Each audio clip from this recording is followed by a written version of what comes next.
সব তীর্থ বারবার, গঙ্গাসাগর একবার। গঙ্গা যেখানে এসে সাগরে মিশেছে। আগের পর্বের ভিডিওতে আপনাদের দেখিয়েছি মাত্র 350 টাকায় আমরা লাক্সারি ক্রুজে চেপে ডায়মন্ড হারবার থেকে কচুবেড়িয়া এসে কিভাবে পৌঁছেছি। ভিডিওটি না দেখে থাকলে অবশ্যই দেখে নেবেন। আমি ডেসক্রিপশন বক্স ও কমেন্ট বক্সে লিংক দিয়ে দিলাম। এই ভিডিওতে আপনাদের সন্ধান দেব গঙ্গাসাগরে থাকবার এক নতুন জায়গার এবং সাথে ঘুরে দেখব গঙ্গাসাগরের চারপাশ।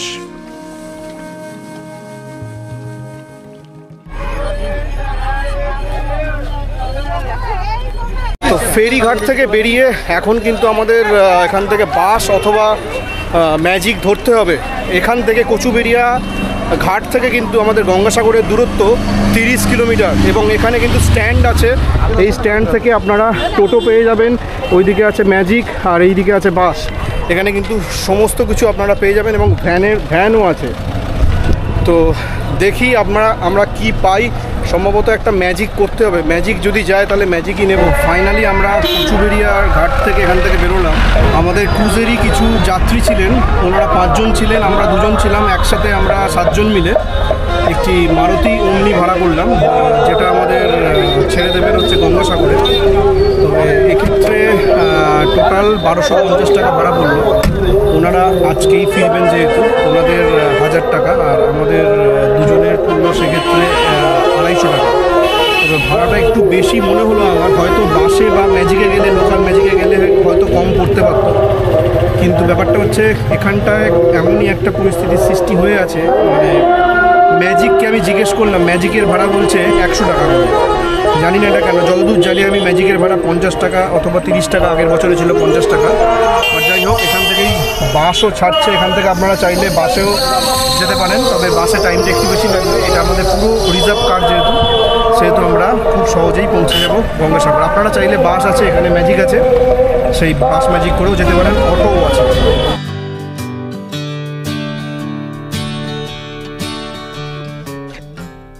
কচুবেড়িয়া ঘাট থেকে গঙ্গাসাগরের দূরত্ব 30 কিলোমিটার।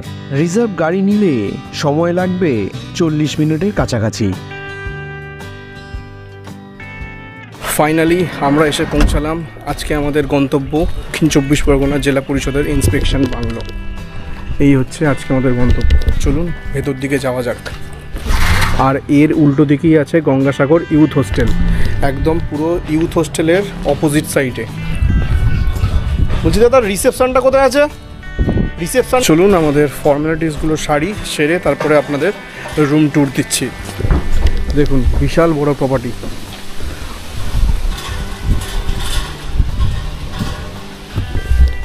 দারুণ, বেশ সুন্দর প্রপার্টিটা। তবে আমার তো এই প্রপার্টিটা প্রথম দেখেই কিন্তু বেশ ভালো লেগেছে। এতটা খোলামেলা আর এতটা সুন্দর। দেখুন, একটা বিশাল বড় পুকুর এখানে।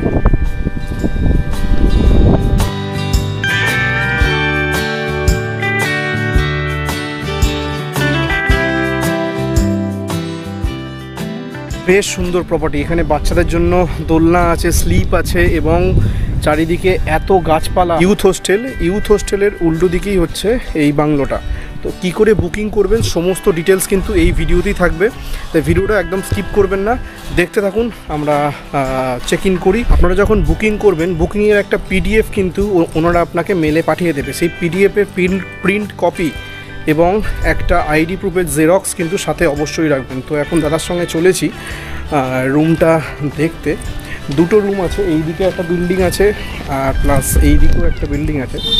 তো এনাদের এই নতুন বিল্ডিংটার একটা রুম দেখতে চলেছি, চলুন দেখি। তো এই দেখুন, এখানে ডবল অকুপেন্সি আছে।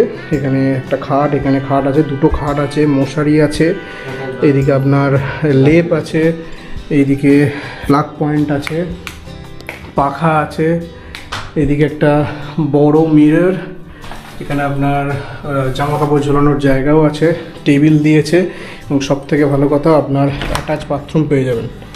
বাথরুমটা কিন্তু বেশ পরিষ্কার পরিচ্ছন্ন, দেখুন খুব সুন্দর।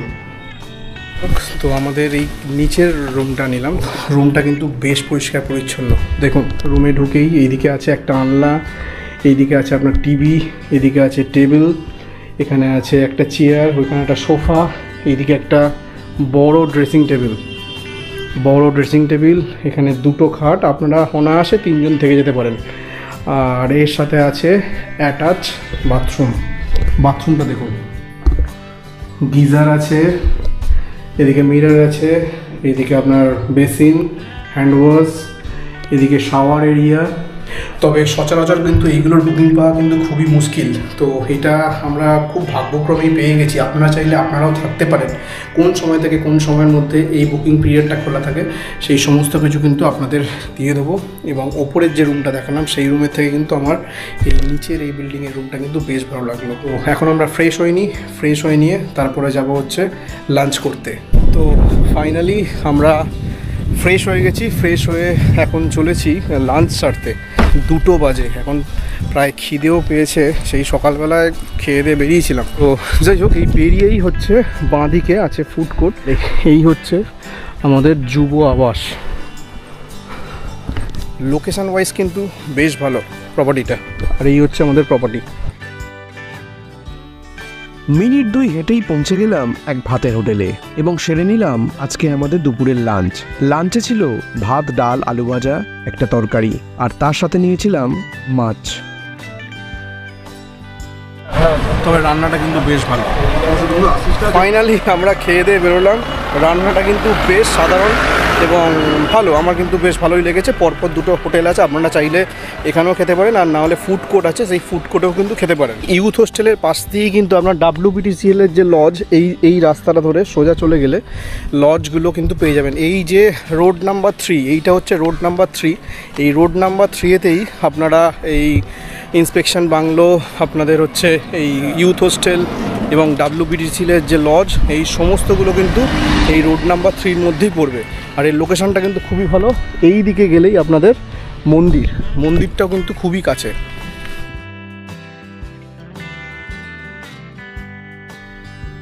লাঞ্চের পর কিছুক্ষণ বিশ্রাম নিয়ে আমরা বেরিয়ে পড়লাম আশেপাশের কয়েকটি জায়গা ঘুরে দেখতে।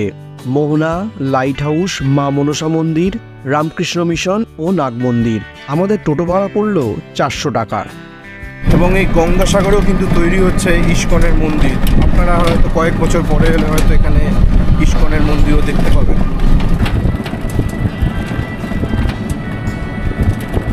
ফাইনালি আমরা এসে পৌঁছালাম মোহনার বিচটা কিন্তু বেশ ভালো লাগছে। এখন সূর্যাস্ত হচ্ছে এবং এই বিচের পুরো ধার ধরে এখানে কিন্তু বসার বহু সুব্যবস্থা করে রেখেছেন প্রশাসনের তরফ থেকে। কিন্তু আপনারা চাইলে এখানে বসে এই সানসেটটা উপভোগ করতে পারেন। জাস্ট দেখুন, আমি দেখাচ্ছি আপনাদের। এখানে একটা বিউটিফুল সানসেট হচ্ছে এবং এর বিচটাও কিন্তু বেশ ভালো, অনেকটা চওড়া। সানসেটটা দেখে বেশ ভালো লাগছে এই মোহনায়। সূর্য অস্ত যাচ্ছে, এখন আমাদের বেরোতে আধ ঘন্টার মতো দেরি হয়ে গেছে, বাট এই সময়টা এলে কিন্তু বেশ ভালো লাগবে। আপনারা এই চেয়ারে বসে এরকম সুন্দর সানসেট উপভোগ করতে পারবেন। আমরা লাইট হাউসের কাছে গেছিলাম, বাট লাইট হাউসে কিন্তু ঢুকতে দেয় না, কারণ লাইট হাউসে ঢোকার কোনো পারমিশন নেই সাধারণ মানুষদের। যেটা আমি জিজ্ঞেস করলাম, ওনাদের যদি স্পেশাল কোনো পারমিশন আপনারা আনতে পারেন তবেই কিন্তু লাইট হাউসে ঢুকতে দেয়, এছাড়া কিন্তু লাইট হাউসে ঢুকতে দেয় না। ভেবেছিলাম যে আগের ভিডিওতে আপনারা আমার তাজপুরের ভিডিওটাতে আপনারা দেখেছেন, আমি কিন্তু তাজপুরের লাইট হাউসটায় উঠেছিলাম। ওখানে 20 টাকা করে টিকিট নিয়ে কিন্তু উঠতে দেয়, কিন্তু এখানে কিন্তু সেরকম কোনো সিস্টেম নেই, এখানে ঢুকতেই দেয় না। তো মোহনা জায়গাটা আমাদের বেশ ভালো লেগেছিল। জায়গাটা এক কথায় খুবই সুন্দর। সূর্যাস্তের সময় মোহনায় বসে সূর্যাস্ত দেখতে আপনাদের বেশ ভালো লাগবে। সূর্যাস্ত শেষে মোহনার পাড়ে বসে একটা চা ব্রেক নিয়ে নিলাম। চা ব্রেক নিয়ে বেরিয়ে পড়লাম আমাদের দ্বিতীয় গন্তব্যে। এবার আমাদের গন্তব্য মনসা মন্দির। শোনা যায় গঙ্গাসাগরে আগে প্রচুর সাপের উপদ্রব ছিল, তারপর এখানে গড়ে ওঠে এই মা মনসার মন্দিরটি। স্থানীয়রা মনে করেন তারপর থেকেই সাপের উপদ্রব কমতে শুরু করে। এখানে প্রতি বছর রাস পূর্ণিমার সময় বেশ জাঁকজমক করে পুজো হয় এবং মেলাও বসে বেশ বড়। আমরা ঘুরে দেখলাম মা মনসা মায়ের সবচেয়ে পুরানো মন্দিরটি। কথিত আছে মা এখানে খুবই জাগ্রত। এখানে কিন্তু দাদা আমাদের নিয়ে এলেন, বিশেষ করে এখানে এখন রাস পূর্ণিমা উপলক্ষে চারিদিকে মেলা বসেছে এবং মন্দিরটা খুবই জাগ্রত মন্দির, আপনারা এলে অবশ্যই কিন্তু এখানে একবার ভিজিট করবেন। এইটা হচ্ছে মা মনসার মন্দিরের ঘাট। তবে সত্যি কথা বলতে এই জায়গাটা কিন্তু বেশ ভালো লাগলো আমার। একটা মেলার আমেজ, ফুল ফ্লেজে মেলা চলছে এবং গত 8 দিন ধরে এই মেলাটা চলছে। একমাত্র রাস পূর্ণিমার সময়তেই কিন্তু এই মেলাটা বসে এবং 8 দিন যাবৎ চলে। এবং এই এত যে সমস্ত জায়গা ঘুরলাম, তারপরে এসে এই মনসা মন্দিরের এই জায়গাটা কিন্তু বেশ ভালো লাগলো। অবশ্যই আপনাদের রেকমেন্ড করব, আপনারা যখনই আসবেন এইটা অবশ্যই ভিজিট করবেন। এবং এই মন্দিরটা কিন্তু সত্যি কথা বলতে খুবই জাগ্রত। ফাইনালি আমরা এসে প্রবেশ করলাম রামকৃষ্ণ মিশনে। মা মনসা মন্দির থেকে বেরিয়ে কিছুটা দূরেই অবস্থিত এই রামকৃষ্ণ মিশন। দাতব্য চিকিৎসালয়, স্কুল, গেস্ট হাউস ও ঠাকুর শ্রী শ্রী রামকৃষ্ণের মন্দির নিয়ে অবস্থিত এই রামকৃষ্ণ মিশনটি। গঙ্গাসাগর এলে অবশ্যই ঘুরে যাবেন, বেশ ভালো লাগবে আপনাদের।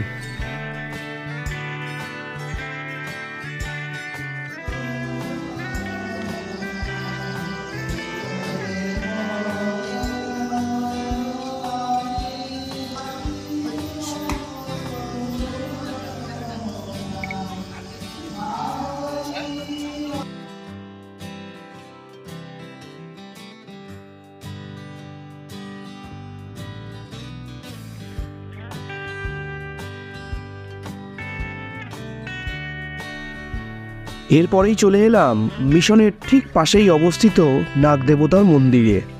অনেকটা জায়গা জুড়ে অবস্থিত এই মন্দিরটি, সুন্দর আলো দিয়ে সাজানো।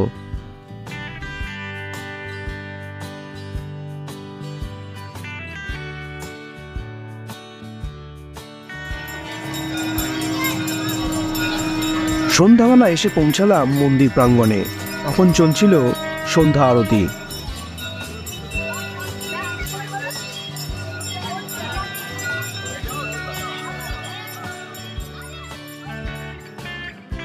যাক, তবে আমরা কিন্তু ঘুরে চলে এলাম, খুব ভালো লাগলো।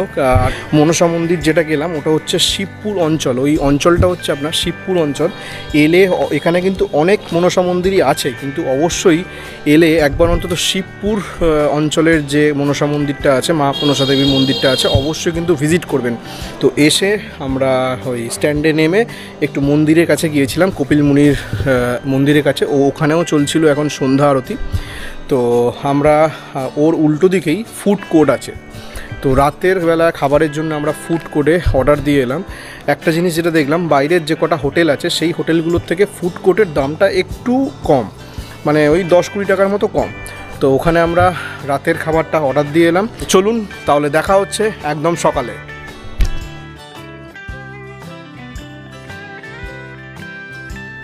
পরের দিন সকালে স্নান সেরে পৌঁছালাম পুজো দিতে। মন্দিরের ঠিক পাশেই আছে ডালা অর্কিড। আপনারা পছন্দ মতো কোনো ডালা নিয়ে পুজো দিতে পারেন। আপনারা প্রচুর ডালার দোকান পেয়ে যাবেন দুধারে। এটা হচ্ছে ডালার কাউন্টার। এটা মন্দিরের ঠিক পাশেই, এখানে প্রচুর ডালার দোকান আছে। আমরা একটা দোকান থেকে আমরা এই ডালা নিলাম, তো আপনাদের দেখিয়ে দিই। এইগুলো হচ্ছে 50-এর ডালা, এইগুলো হচ্ছে 100, আর কি আছে এইগুলো হচ্ছে 201 টাকার ডালা। পুজো দেওয়ার জন্য প্রবেশ করলাম মন্দিরের ভিতর। মন্দিরের ভিতর কপিল মুনির মূর্তিটি আছে ঠিক মাঝখানে। বাম দিকে আছেন মা গঙ্গা এবং ডান দিকে আছে সাগর রাজার মূর্তি। দর্শন করে পুজো দিয়ে বেরিয়ে পৌঁছে গেলাম সাগর পাড়ে। এখানে ঢেউ বলতে সেরকম কিছু নেই, সাগর খুবই শান্ত। সকলে তখন পুণ্যের আশায় স্নান সারতে ব্যস্ত।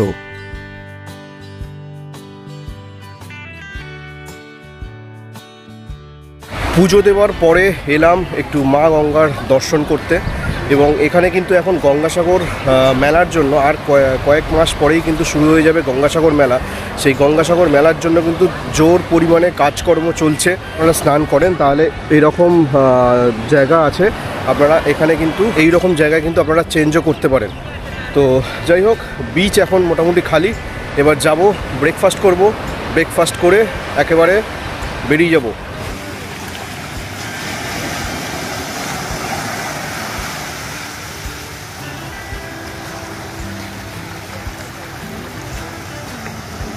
যদি আপনারা এই একদম সমুদ্রের কাছাকাছি থাকতে চান তাহলে কিন্তু সেক্ষেত্রে সাগর কটেজ আছে। ডান দিকের এই রাস্তাটাতেই হচ্ছে আপনার সাগর কটেজ, একদম পুরো নদীর কাছেই, মানে একদম সমুদ্রের পুরো কাছেই। এবং তাছাড়া এটাও কিন্তু বুকিং হয় ওই আমরা যে ইন্সপেকশন বাংলোটা যেখান থেকে বুকিং করেছি সেখান থেকেই কিন্তু এর বুকিংটা হয়। এই জেলা পরিষদের এই ইন্সপেকশন বাংলো কিন্তু আপনারা বুক করতে পারেন। সেক্ষেত্রে আপনাদের পঞ্চায়েত ট্যুরিজমের যে ওয়েবসাইট আছে সেখানে গিয়ে আগে আপনাদের আইডি বানাতে হবে। আইডি বানাবার পরেই কিন্তু আপনারা এটা বুক করতে পারবেন। তবে এর যে একটা সমস্যা সেটা হচ্ছে যে রুম এ ক্লাস, ফ্যান্টাস্টিক, মানে রুম খুব কিন্তু সুন্দর, খুব সুন্দর রুম। কিন্তু ব্যাপারটা হচ্ছে এই প্রপার্টির মধ্যে কিন্তু কোনো আপনি খাবারের আয়োজন পাবেন না। আপনাদের এই কাছেই, হেঁটে গেলেই কাছেই আপনাদের খাবারের সমস্ত কিছু দোকানপাট থেকে শুরু করে ভাতের হোটেল সবই আছে। ফার্স্ট লাঞ্চ, ডিনার সমস্ত কিছু হেঁটে 1 মিনিটের মধ্যেই সমস্ত কিছু আছে, আপনারা সেখান থেকেও করে নিতে পারেন। যে এই প্রপার্টিটা এটা কিন্তু মেলার সময় আপনারা এর বুকিং পাবেন না, কারণ মেলার সময় সমস্ত আধিকারিক থেকে শুরু করে অফিসারদের জন্য কিন্তু এইটা পুরোপুরি বুকিং বন্ধ থাকে। তখন সবাই এসে কিন্তু এখানে স্টে করে, যেহেতু সেই জন্য মেলার সময়, মেলার ওই 1-1.5 মাস এই প্রপার্টিটার বুকিং বন্ধ থাকে। সেক্ষেত্রে আপনাকে অন্য অপশান চুজ করতে হবে। আদারওয়াইজ মেলার টাইমটা বাদ দিয়ে যদি আপনারা আসেন তাহলে অনায়াসেই কিন্তু আপনারা এখানে থাকতে পারেন। আমার কিন্তু বেশ ভালো লেগেছে এই প্রপার্টিটা। ব্রেকফাস্ট সেরে আমরা কুচুবেড়িয়া থেকে ভেসেল পেরিয়ে লক গেট নাম্বার 8 হয়ে সেখান থেকে কলকাতাগামী বাসে চেপে বাড়ির উদ্দেশ্যে রওনা দিলাম।